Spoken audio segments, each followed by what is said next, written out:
আসসালামু আলাইকুম, আপনারা সবাই কেমন আছেন? আজকে হিলালপুর গ্রামের মুকি জমিতে আসছি। ইনি আমার কৃষক ভাই। তোমার নাম কও? আমার নাম মোহাম্মদ নুরুল ইসলাম। নুর ইসলাম। গ্রাম হচ্ছে হিলালপুর। এখন এই জায়গায় যে মুকি কয়েক বিঘা জমিতে মুকি আছে, আপনার জমি কয় বিঘায় কেন? আমার এখানেও আছে 1 কেরা, আর এদিকে আছে 2 কেরা। বুঝি টোটালি 3 বিঘা। আর এগুলা একটু দেখাও। এগুলো সাদামুখী।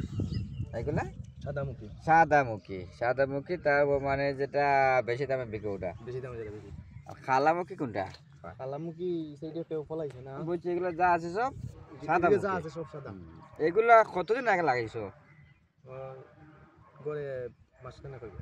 মাস 25-26 দিন হইব। 25-26 দিন হবে। গাছগুলো উঠে গেছে। গাছ তো মনে হয় 10-15 দিন হয়ে গেছে মনে হয় গাছ হচ্ছে না। গাছ হচ্ছে 10 দিন। এটা এই মুখি 1 মাস হয়েছে লাগাইছো, মানে টোটাল কতদিন পরে এটা উঠানো যায়? টোটাল 3 মাস না 4 মাস? 4 মাস লাগছে।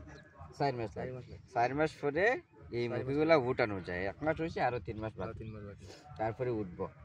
এগুলা কিন্তু খালামুখী তো আগে উঠে, তারপরে সাদামুখী উঠে। এখন এগুলো তো আগেই লাগানো হয়েছে।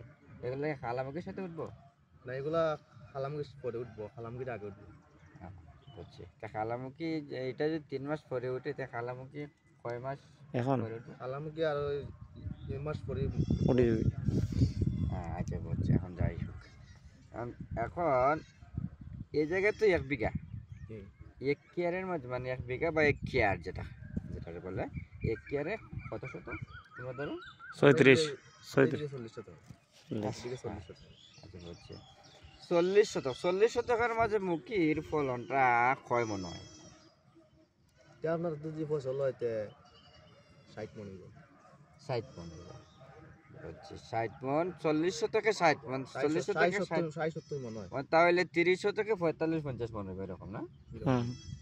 যাই হোক, আপনারা যারা যারা মুখী কচু করেন, এই মুখী কচু সম্পর্কে যে আলোচনা করেন, যদি একটু উপকারে আসে তাহলে মনে হলাম যে আমরা সার্থক হইলাম। এখন এটার মাঝে এতদিন 3-4 মাসের ভিতরে কি কোনো ধরনের রোগ পোকা আইনি নাকি? না, এখন কোনো রোগ তো গাইছে না, তবে পরবর্তীতে ওই বিছাই গাছ কিছু খায়। বিষয় গাছ খায়, মানে ওটাই সমস্যা হয়, আর তেমন একটা সমস্যা হয় না। আর পানি দেওয়ার লাগে, যদি বেশি রোদ হয় হ্যাঁ। পানি দেওয়ার লাগে। কতদিন পরে পরে দাও পানি? পানি এখনো দিছি না। পানি আরো পরে, আরো মাসখানেক পরে পানি দেওয়ার লাগবো। এখন পানি লাগছে না।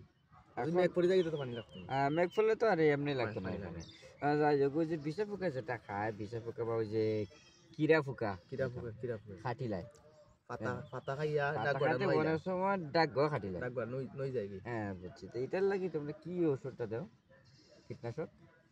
এটার লাগি আমরা একটা প্যাকেট আছে, প্যাকেটের নামটা বলতে আমার স্মরণ থাকে না। কোন কালার খবর? সবুজ কালার একটা প্যাকেট।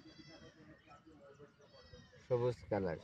বুঝছি। এটা কি মনে হয় আমামেকটিন ব্র্যান্ডে, তো ওই যে উরির মাঝে যেটা দেও তো? ওরির মাঝে যেটা দিই ইডিতে। বুঝছি। ইমাকটু বা আমরা বাজার থেকে আনি। হ্যাঁ, ইমাকটু, ফ্রুকটিন, এগুলা। বুঝছি। ঠিক আছে। মুখে কচুতে যে সমস্যাগুলো হয় তাদের এখানে কিরা পোকা, তার মানে লেদা পোকা, যেটা লেদা পোকা, বিষা পোকা সিস্টেম কিন্তু একই। যাই হোক, এগুলা নির্মূল করতে হলে বিভিন্ন ধরনের কীটনাশক ব্যবহার করে থাকেন এরা। অ্যামামেকটিন বেনজোয়েট গ্রুপের কীটনাশক ব্যবহার করে। এখন অনেক জায়গায় নাইট্রো, তারা SMS ব্যবহার করে। অনেক জায়গায় এগুলো যখন কাজ না করে তখন খেরাঠে, রিবা এগুলা ব্যবহার করে। যাই হোক, যারা যারা মুখী কচু চাষ করেন, যদি কিছু উপকার হয় তাহলে হইল।